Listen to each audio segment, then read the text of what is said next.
Welcome to AEW Unrestricted, the official podcast of All Elite Wrestling. I'm Will Washington. That is Aubrey Edwards. How are you doing, Aubrey? I'm doing great. It's at that weird point in the year in Seattle where like the sun is peeking out more and reminding us that eventually the gray will go away, but like, and then occasionally every few days it's ripped away and then it's rainy again. So it's very temperamental. I very much enjoy being able to travel across the country and enjoy places that are currently warm.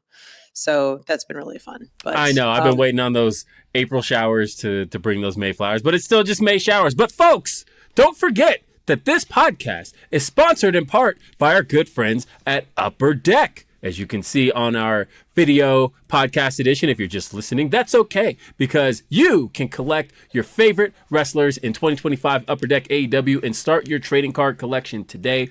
Unwrap autograph memorabilia or premium tech inserts. Visit upperdeck.com to learn more. I'm always unwrapping my Upper Deck cards. I've got packs all around the house. I opened a pack the other day and I actually pulled out, I kid you not, I pulled 4 out of 2 packs. I pulled 3 of them were premium Willow Nightingale cards and 1 of them was a standard card. And I took a picture of all 4, lined them up, and I sent it to her. And you never know what you're going to get with any of these packs. And it's really cool. You get these, the premium tech inserts are always awesome. You get folks like our guest from last week's show, Nyla Rose. Hey, there you go. Look at that. Ooh, and it's so shiny. I know. There's so many awesome cards. You got to check them out, upperdeck.com. Order your packs. Start your collection. Yeah, shout out to Upper Deck for giving us all these cool cards. I love that we just get to go through and find them. Like, I know that like whenever I find a couple cards, I just bring them to work and give them to coworkers and go, hey, by the way, look at this awesome card I randomly found out in the wild. It's pretty dope. But we've got a lot of awesome cards today, and I think I'm holding the one for a guest. So who is our guest today, Will? Who? Tell me. And we are joined by the Princess of the Black Throne. Can we still call you that? Is that what we're calling you? What do we? You can just, I don't know what they're calling me. Either way, I need like a list of like new names I could have, and you could just talk to Jericho and get like a whole list of them, and then just cycle through them from time to time. Yeah, she is Julia Hart, though. Julia, thanks for being here. Thank you. How are you guys? I am great. I will tell you, like secretly, every time I see you in my head, I'm constantly doing Julia, Julia, and that's. That is literally a thing that just happens in my head, and this is the first time I've said that out loud. Wow, I didn't know anyone has ever felt that way. I don't ever think. Right, I was like, I don't think Julia's ever felt that way. No, not in a long time. No. It's been a while. Yeah, so it's been a while since we've had you on the podcast. A lot has changed for you as a performer, as a human being. We could start with the fact that you've been married since the last time we've been on the podcast. Yes, that's true. So congratulations on that. Thank you. Yeah. How's the married life been? Yeah, it's the best life. Yeah, I love it. We grow every day more and more and become stronger, and he's the best. I'm very lucky. Do you still have all of the reptiles that you had on the last time we were here? So I do still have a snake, but it's at his dad's house because we just moved into a townhouse and they were like really strict about reptiles and stuff. So I was like, do you want to keep him at your place? And they were like, sure. So I still like feed him and take care of him, just not at my house. That's interesting because I always worry about when people like link up through marriage, like what the custody of pets situation is like. Because there are situations where we dictate stuff, and that's good. I like. That's how you know Lee's a good guy because he didn't care about the snake. I mean, he's not going to take care of it, but he doesn't mind if as long as I'm taking care of it, it's okay. Yeah, perfect. Yeah, I remember talking to you guys like the weekend before the wedding. We were standing in the hotel lobby, and it was like almost the joy and excitement in you guys' faces as you were about to jump into this next chapter. It was like radiating from you guys. And so I'm really happy that you're here now. And little backstory with Lee and a little bit of an annoyance in my life, but it's fun. And that every time I see him, every single time, he'll just spout a random artist at me. And nobody knows what he's doing. He'll just say it. He'll just walk up and he'll just go, Whitney Houston, and then walk off. Yeah. And what he's doing is he's naming any artist that he believes is better than Mariah Carey. And so that is like every single time I see him, it never fails. I know, right? But it's been a fun game that's gone on for like 2 years now. And I've been at AEW 2 years. So yeah, nice shout out to Lee. But this is Julia podcast here. Julia, again, like I said, we've seen so much with you change over the last couple of years in that we saw your entire persona change. You became the TBS champion. And let's talk a little bit about that reign and what that meant to you. Yeah, I mean, that happened like 2 weeks after the wedding. And I also had a birthday in that time span. So it was like that last end of 2023 was like, felt like I jumped like 5 years of my life. Like it was just so much was happening. It was so crazy and I was so blessed, and I was trying to be in the moment as much as possible, and just because I'm like, this is like, all of this is like once in a lifetime happening right now. Like I need to enjoy every bit of this, and I definitely did, and just trying to stay grounded, and yeah, it was great. I want to talk about that match a little bit because I remember that Full Gear. I was in like one of the dressing rooms. We were talking about our match, and then the finish happens, and like literally like silence. Everyone's just watching us going, "Oh hell yeah!" Because I think it was exciting to see the outcome of like Chris Statlander, who had been this dominant champion, Skye Blue, who is like an awesome wrestler, and then you also an awesome wrestler. And that's kind of the fun of three-ways, right? Is that like champion doesn't need to be pinned. You have no idea what's going to happen. So sort of what was that match like, and what was sort of what you were feeling before you went into it and then coming out of it? Yeah, it was my first three-way ever. So another first for me was... So just being like, and just two girls I feel so comfortable with, and I know like we're all going to take care of each other and we're going to have such a fun time. And we did. We had so much fun. And it was Skye's, was it my first pay-per-view too? I think it was Skye's first it was my second pay-per-view, but it was Skye's first pay-per-view. So a big thing for her as well. And Stat just being the strong Statlander that she is, just helping us and figuring out ways to get into things. And I loved the way the finish was, because it was like, it could have been Chris, but I got it quick and just using my magical powers and stuff. So yeah, it was super fun. I love that match. I mean, that night in LA, I think, because I remember all of the talk leading up to it and everything going into it, and you had just come off of a match that really had people talking with Chris Statlander at Wrestle Dream just a month prior. And I remember, the This Is Awesome chants ringing all through Seattle at that point. Had you felt at that point at Wrestle Dream that, okay, things are starting to really ramp up for me? Yeah, more so like just click for me too, as well as a wrestler. Like I felt like after every match, I was just getting a little bit better and better, and like things were just clicking for me a lot more. And I felt like I was learning every time I got in the ring, which is something I try to do every time I get in the ring, is to learn something. Because just you need to be better than yesterday to keep growing. So yeah, at that point I was like, okay, like things are making sense. Definitely. That's good. That's awesome. So I'm curious, because your title reign was quite long. It was 155 days, if our notes are correct. So you're trying to actively learn and get better every single match. Is that sort of still the goal during the title reign, or is there like, what is the added pressure on top of that? Yeah, I mean, it was just being like, oh wow, like I'm the face of TBS. Like I tried not to think of it too much like that, because then the whole channel, no big deal. I would get overwhelmed. Obviously, I was just like, I'm still so young. I'm the youngest TBS champion, so I still have so much more after this. Like this isn't going to be the only time champion. Like I'm definitely pushing towards that now. So it was just like, okay, how can I make this one the best that I can, type of thing, and just like keep learning and not like going over my head like, oh, I'm the TBS champion, I know everything now. I'm like, no, I still have so much to learn. I won this because I snuck it from Stat.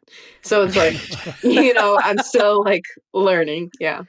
Well, and you share a locker room with a lot of former decorated champions. What was that kind of experience like, getting some of that advisement from some of the veterans in the locker room who were able to kind of talk you through being a first-time champion? Yeah, they were just like, you're going to be at work every single show. Like, you're going to be tired, which I was. Definitely. It's definitely hard being a champion. Like, Toni Storm, she works her ass off. She's at every show. She's doing every press. Like, it's so exhausting, but it's like also what you dream of. So it's just like taking as much rest as you can, taking it day by day. Damn. Yeah. So with that sort of advice, like, has there been, because you sort of grow and change as a performer, and then once you get a title, it's I hate using the term veteran because it's like, it's always like, what is a veteran in this industry? And also I'm like 10 years older than you, so this is weird. But like, is there any sort of, have you taken upon yourself to give like advice to other people that are coming into the locker room since you've been here? Have I given anyone advice? Yeah. I think the most I've given advice on is just like character stuff with vignettes. A lot of people ask me like, how did you go do that? Or how did you go about that? And I got my advice from Darby with that. He told me, he was like, if you have a vision, you need to go do it yourself and show them. And I was like, yeah, like I'm a visual person. And sometimes when I say these ideas, like, hey, I want to shoot this video of me shooting myself with a bow and arrow. And then I come out of a dream. And then I'm like, people are like, what are you talking about? Like, only you see your vision. And so I took his advice and I went and filmed it myself. And my videographer, Danny, she edited exactly how I wanted it. And then I presented it to Tony. So I always tell people like that, like, if you have a vision, you can't explain it, you might just have to go do it yourself. And then people will be like, oh, wow, that's amazing. That's about as much advice as I've given so far. That's great advice, though. And honestly, the more people that get that, and like, Darby is kind of the king of that exact thing where it's like, as you're explaining it, it doesn't quite make a whole lot of sense, but the second you're able to, but like you see it and you know you can see it. And sometimes you execute it and it's like, oh, that didn't turn out any way I was thinking. Maybe I shouldn't show this to anybody. And then there are those moments where you're like, okay, this turned out exactly the way I envisioned. And now I can present it. And then you watch those eyes get amazed. I think everybody you showed the promos to on your way back, pretty much everybody's jaws kind of dropped and we're like, oh my God, this is going to be incredible. This is going to lead to something really special. Let's talk a little bit about the injury and really the fact that that's how your TBS title reign unfortunately came to an end was, as we were kind of gearing up toward Dynasty last year, you unfortunately suffered an injury and still were able to defend the title at Dynasty following. So what was all of that, kind of getting that news like for you? Yeah, it wasn't, I don't want to say it was a surprise because I had the same injury in cheerleading. So just on the opposite shoulder. So I tore my labrum in my right shoulder. And when I was in high school, I tore my left labrum. So when it happened, I knew exactly what it was. And I remember the surgeon telling me, like, it's probably going to happen to your other shoulder at some point in your life. If you're going to be a professional wrestler, like, your shoulders are not your strong suit. So when it happened, I was like, I didn't think it'd be this early on in my career. I was hoping it'd be a little bit longer, but, things happen. And I knew what the surgery was. I knew how long the recovery time was. So I was mentally prepared for that. And I was sad that it happened when I was champion. But things happen, and I was really happy for Willow to get that moment. So it was just like, it's wrestling. Things happen. And I got back within like 4 months. I was able to get back in the ring, which I was really happy about. So it's better I took care of it now instead of like not taking care of it and later down the line, like tearing everything else with it. So hopefully it just keeps getting stronger now. Do you at least feel like a more balanced individual now? Yeah, like I had both shoulders. So yeah. It's honestly probably better that you got hurt when you were younger because your body just heals back so much faster. Yeah, so it's one of those, right? It's like 4 months is like nothing. I'm like, if I had done that, I'd be out for like a freaking year. Like, right? I'm just like, oh man, like Julia, you're so awesome. I'm really glad that we're having you back on this podcast. We got to take a quick break, but there's more to talk about here on AEW Unrestricted. So stay tuned after this quick commercial break. AEW Unrestricted. We've got Aubrey, we've got Will, and we've got Julia Hart. Welcome back to the AEW Unrestricted podcast. You've gone through a lot, many ups, maybe like one down, but mostly all ups since the last time we had you on here. I'm just really excited to get to talk to you. So we mentioned a little bit last segment about the injury, and you recently came back December 2024, AEW Collision against Jamie Hayter. So what was your first match back after injury like? I was so happy with Jamie because she's been on my list of people I would love to wrestle, but I was just like, oh gosh, I hope I can keep up type of thing. I was like, it's been a long time since I've had, I think at that point it was like 6 or 7 months since the Dynasty match. So I was like, oh gosh, I hope I can go. But, she took care of me. We had so much fun and I love that match. So. Well, we had to build to it pretty significantly. That we had the series of promos with Jamie that we got to see the vignettes interrupt, which I think, kind of incidentally came together. But what was kind of cool was that I think it drew more attention to the vignettes because all of a sudden it was like, okay, now not only are we seeing these cool vignettes, but now they're directed at somebody very specific. And it's somebody that the fans really love and are waiting to see kind of break out next. And then the fact that you're here to kind of push her back down, I think really added a lot to that character. And so the anticipation of it and getting to do the vignettes and getting to air the vignettes the way they did. So let's talk a little bit about how that all came together. And I guess more so, you talked a bit about the vision of seeing that happen. At the same time, how had you felt as they were starting to air and as you were starting to see some of the reaction to it? Oh my gosh, I remember when it first came on, my stomach dropped and I was like, I can't watch it, even though I've already watched it 100 times. And I was like, I can't watch it. Okay, I can't watch it. I can't watch myself. But everyone's feedback was just so great. So I was just like, oh, okay, now I'm feeling good about it. But it's just always that first of oh no, what if everybody hates this? And then and some people do, and that's totally okay. But it's just oh gosh, I don't even want to know what people think about it because I feel confident about it. I feel good about it. So, but yeah. I feel if you feel good about it and your boss likes it, then that's really all that matters because it's as long as the people who pay you are happy, then you're doing the right thing. The good news is it was genuinely positive, though. I feel because we aired the first one on Collision, and I think the reception to it was really well received. And then the following week was when on Dynamite, it then interrupted Jamie, and then it was okay, not only are we seeing these cool vignettes, but now she's targeting somebody, and now we've got this cool matchup to look forward to. And I think that all of that kind of came together really well for fans. Yeah, it was great. I loved it. I want to talk about Hounds of Hell a little bit because you've been with Brody and Buddy for a while now. And I like sort of this iteration of this group because I feel like more of your guys' characters individually are all sort of coming to the forefront a bit. Yeah. What has it been like working with Buddy and Brody over the last few years? Oh, it's great. They're, Brody's my wrestling dad. I always say he's the best. They always know how to give me a hard time, but also always have my back. So also other advice I would give anyone coming into the business is just finding good people. And I definitely found my good people. Oh, yeah. Well, and one of the things that's always fascinated me is I feel like very few people have as much connection in AEW specifically to their own theme music than you do. And it feels like it's a part of you. You come out, you mouth it.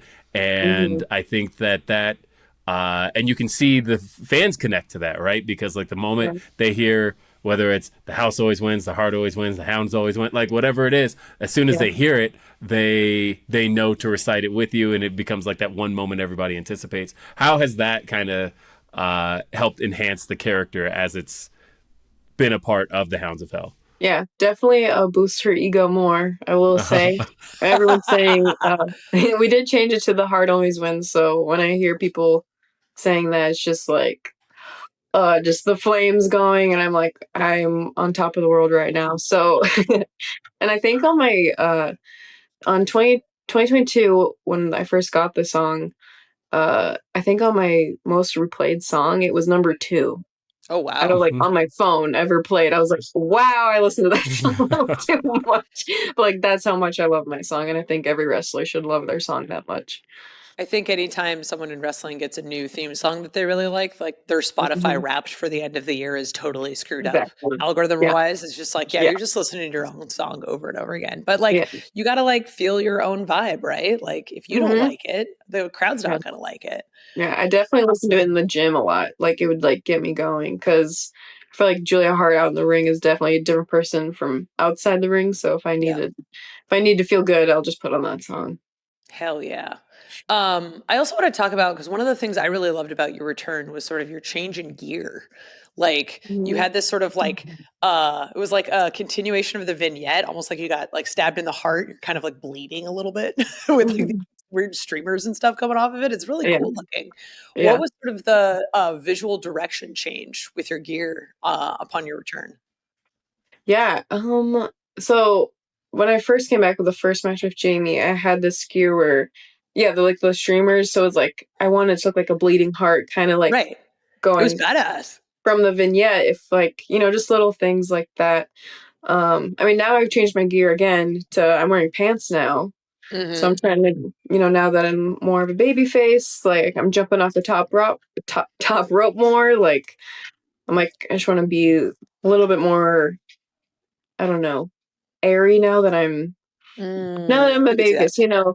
I'm still very serious, and I'm gonna be upset when someone's kicking my butt or something like that. But I'm more, I don't know, just more free now. I would say, and I think the arrow of me shooting my old self, like that's totally behind me. I'm a totally different person, you know. Well, one of the other connections I wanted to talk about a little bit is Skye Blue, Yeah. who you were just before, I mean, all through your TBS title reign, and then she kind of got to carry the mantle a little bit afterward. Mhm. But you two became a duo out of the end of 2023. Yeah. Talk a little bit about how that came together, and just you guys are good friends in real life, and it feels like Yeah. that just made sense. As far as getting to bring that on screen, but getting to really come up with a new look for her, especially.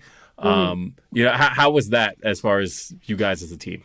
Yeah, I think every blonde needs a brunette best friend, Hell So yeah. so I think, and we're both so young, and we're both like kind of like the same height. So just I don't know, we just like fit. Like we're just the young kids that are kicking ass. So I feel like we just make sense together. We have really good chemistry, and I love working with her. It's always such a great time. Hell yeah. Oh my God. Yep. This is so good. Go ahead, Will. Yeah, well, like a big part of it was, I think, the look that you guys had done the photo shoots together and things to that nature, and it just really felt like a lot of time and crafting was put into making sure that you guys weren't just like two randomly thrown together wrestlers. That it really felt like there was a Yeah. semblance of bond between you two. Yeah. Yeah, I feel like we just like when you see us together, like I feel like it just makes sense. Like that one picture of me I'm standing on like the top rope in the middle, and she's like looking up at me. Like Mm-hmm. that's such a Oh my cool God. I picture. love that shot. It's Yeah. so good. I, I'm trying to remember if I was in the ring for that one or not, but it was one of those like when like, Hmm. oh, whatever photographer is getting this shot right now is just loving the way that this is composed because it's like, Yeah. Yeah. just create art. Yeah. Your subjects are there. It's wonderful. Yeah. Um, so obviously Dynasty 2023, big year, losing the title, shoulder injury, all that. Dynasty Mhm. 2025, come in Owen Hart Tournament, quarterfinal, lost to Mercedes Moné. What does it feel like being a part of the Owen Hart Tournament? Well, I love it just because like my last name is Hart, so I feel Hell like yeah. even though I'm not related, but like I still do feel a connection because growing up, my dad said his uncle was Bret Hart, and I was just like, yeah, I'm just gonna agree with that so people think I'm cool. But so just being in that really meant a lot, just to have the same last name, even though not related. But yeah, it's still really cool. And then getting to face off with Mercedes as well, I think. That was one of those things where it felt like we were kind of headed that direction when she first came in. Because, that I think that was a match that kind of everybody was kind of had on their minds. We had her kind of keeping her eye on you at All In 2023. And then when she came in 2024, it felt like that was a direction we were heading. And then unfortunately the injury kind of put that up to the side, and then we get to Dynasty 2025 and immediately we're off to the races because here we are. We've got the Owen Hart tournament. Yeah, and you guys finally got to face each other. So it felt like there was a lot of anticipation for that.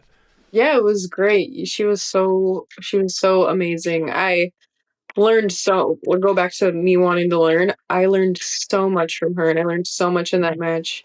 And I cannot wait to wrestle her again one day, because I was just like, after that, like I felt like when you just get really excited about up and down of like getting excited about wrestling. I just felt so excited about like wrestling again. I was just like, oh, like I just want to be a better person now, just because after that match, like it was really fun. I also feel like there's generally those matches where like you're going to get better from that match because of your opponent. So like that kind of helps build the anticipation a little bit. Whereas like, okay, now I really want to do this. And then you've had a taste of it and you're like, okay, I want to go back. Like, let's go back for seconds. Let's do this again. So I'm particularly very excited to see you guys eventually wrestle again. Yeah, and definitely like looking up to her, obviously my whole life. It was just like really cool. I think that was the most nervous I've been for a match. If I'm being honest, that was the most nervous I've been, but only because I was like, I cared so much and I was so excited. Hell yeah. Oh my God. So good. This is a great conversation. We've got one more segment on this podcast. It's not enough because Julia Hart is awesome, but hang tight. We'll continue this conversation real quick after the break. AEW Unrestricted podcast, Aubrey, Will, Julia. If you're a oldie but goodie listener, you know that we are sponsored in part by Upper Deck, an amazing trading card company, which makes fun little pieces of card with our faces on them. And one of the things we like to do occasionally is when we have a guest on and they've had some awesome matches with awesome other wrestlers, is to kind of show off someone and kind of see what you think. So Julia, we'll show you a card and then you tell us the first word that pops into your mind. Okay, just one word? Just one word. Or, I mean, if you want to go into it, like go into explanation or whatever, like I'm not going to stop you. This is all about you. All right. We got this first one. We have Anna J. Bestie. Okay. So for anyone listening to this, like you did not see the smile that just popped up on Julia's face. That's right. Yeah. I love Anna. She's the best. She's the best, yes. How about one, and I pulled up two of these cards. One's a Technique by Taz, but we've got Chris Statlander. Ooh. Strong mommy body. Oh, I love it. Oh, I've got a really good one. This one, someone who's also sort of young and has a bright future ahead of them. We've got a Queen Aminata. Ooh, I got one of those too. The first one that came out was Queen. But like that's kind of like in her name, but that's just because it's redo. I'd say fierce. She's very fierce. Oh, that's a good one. That's a really good one. All right, Will, you got the next one? Yep, we're gonna go with. Fortunately, but unfortunately, the woman who defeated you for the TBS Championship and wearing the TBS Championship in both cards. Oh God! We've got Willow Nightingale. Get it away. I don't know. The first word that just came to my head was smiley. She's just always smiling. Great. I have a fun one. Gonna kind of go out of left field a little bit. How about Alexi Nair? Ooh, my little fashionista. I feel like you guys are like always together backstage, just like hanging out. Yeah, she's definitely another bestie, but she's a fashion icon, so. She really is. I feel like anytime I need a photo of me taken backstage, I ask Lexi, and then I end up having 100 photos of the same pose in my phone from like different angles. They're different. I promise. Oh yeah. I'm sure they're all they're different. She's genuinely great at it. Like, it is almost it is astonishing how good she is at the control of taking pictures on a phone. Yes, that's why it's good to have her as best friend, because then I know she's always going to take a good picture of me. Hell yeah. We've got Skye Blue. Skye Blue, my little demon baby. I love that one. We talked about Brody King a little bit, and you described him as your wrestling dad. But what about Buddy Matthews? Buddy Matthews. The first word that came to head was mate. Mate. Mate. Hey, mate. I can't do an Australian accent. I'm not going to try. But we have woman we were just talking about before the break, Mercedes Moné. Yeah. I would say a legend. She's a legend. That's a good one. That's a good one. All right. Last one. What about this gal, Julia Hart? I had the same one in mind. Oh my gosh, the best wrestler in AEW.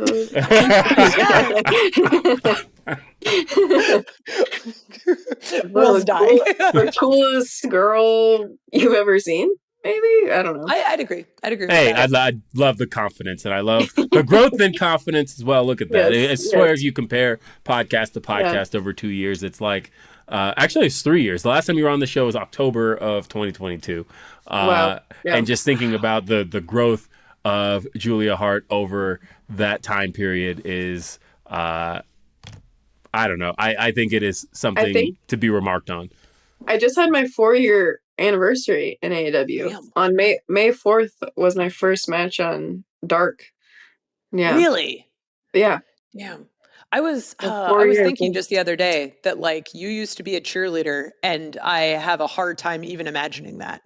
Like, and it's like, you were awesome back then, but like the amount of growth that you've had in and 4 years is actually a very, very short amount of time in the grand scheme of things. It feels like forever in AEW because we're like near 6 years old at this point, but like 4 years is very, very quickly. And to see like the growth that you have in that short amount of time, and just like, I'd say the biggest thing, like, and it's very clear just looking at your face during this podcast, for those that are watching the video, like the amount of just confidence that you exude, but also the genuineness that is just like, that's one of the reasons why I just love having you around.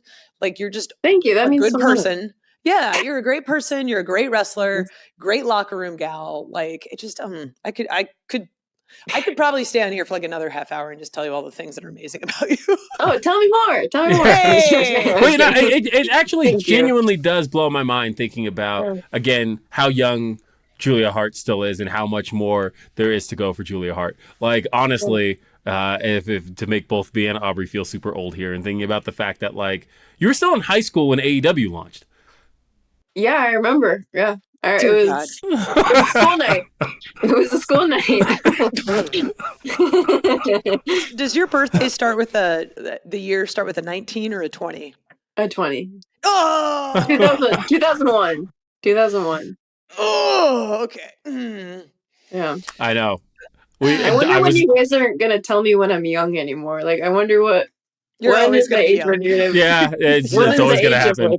It's when we start hiring people that are your age now and you're our age that you're going to go, oh, I finally understand. I know. I already feel that way about Billy Starks. I'm like, hey, you're the young one. You're the young one around here. Whippersnapper.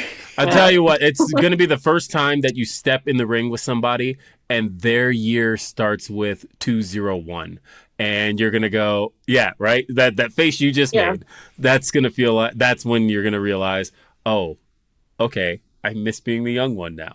But so for now, like, it's just a thing we're all going to remark on as us 1980 folks continue to. I know, right? Is it weird to think that one day we're going to be like on a wrestling show and there's going to be people who are like, what are you talking about, a pandemic? I know, right? Yeah. I didn't even get a graduation or a prom. I was still okay. Yeah. All right. I have a new plan. We're going to put together locker room prom so that you can finally have a prom. So I had a wedding instead. That was good. Yes. Hey, well, if you're going to have one, that's the one to really spend the time on. Spend the time last major question I want to ask you. Okay. So we talked a lot about advice, but this is advice that one-time champion Julia Hart would give to future two-time champion Julia Hart. What advice would you give yourself for your next reign? I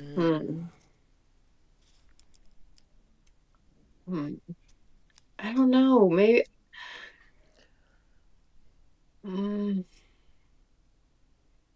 Maybe that's a good question. What would I tell my two-time? I don't know if you remember that. That was part of the cheer thing too. Two-time.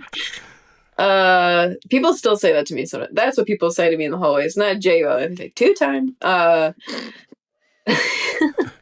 Probably. I want to talk more. I think the more I keep wrestling, the more I want to talk. So if there would be a moment where I could talk in front of the crowd and not be nervous too, and just, full throttle that, and just taking time, and hopefully when I'm a two-time, I can help bring people better matches. As people always like bringing me to have better matches. I would love to be the one where people are like, oh wow, like I learned something from Julia. Hell yeah. So hopefully, I just strive to do that and just strive to be better in that way, and hopefully always like pulling someone else up with me as well. Hell yeah. I mean, like, leave wrestling better than you found it. That's the best way to do it, right? Like, just have fun experiences and give back to everybody else coming up after you. Oh, man. Yeah. Like, I'm so inspired after this. Thank you so much for chatting with us today. This was awesome. Yeah, of course. Thank you so much. This was so fun. You can follow Julia on Instagram at the Julia Hart. Remember that AEW Unrestricted is sponsored in part by Upper Deck. Collect your favorite wrestlers in the 2025 Upper Deck AEW. Start your trading card collection today. Unwrap autographed memorabilia, premium tech inserts. Visit upperdeck.com to learn more. You can listen to and follow this podcast, AEW Unrestricted, at Apple Podcasts, Spotify, all of the fun podcast apps. You can check out the video episode on the YouTube channel at AEW Unrestricted. You can hit the subscribe button so you never miss an episode. And if you're not an AEW insider, you can get early access to ticket pre-sales, special merchandise offers, and more straight to your inbox. All you got to do is sign up today. AEWTIX.com. Don't forget Dynamite on TBS, where this girl used to be the face of the network. And eventually will be again. I guarantee it almost. I don't have a say. Like, Will's the writer here, so knock knock. It's nudge nudge. Maybe make it happen. We're a team, but yeah. We're a team. Dynamite on TBS Wednesday nights at 8 p.m. and streaming on Max. AEW Collision live every Saturday on TNT. ROH streams every Thursday on Armor Club. I am Aubrey Edwards with Will Washington. Thank you so much for listening to AEW Unrestricted. Peace.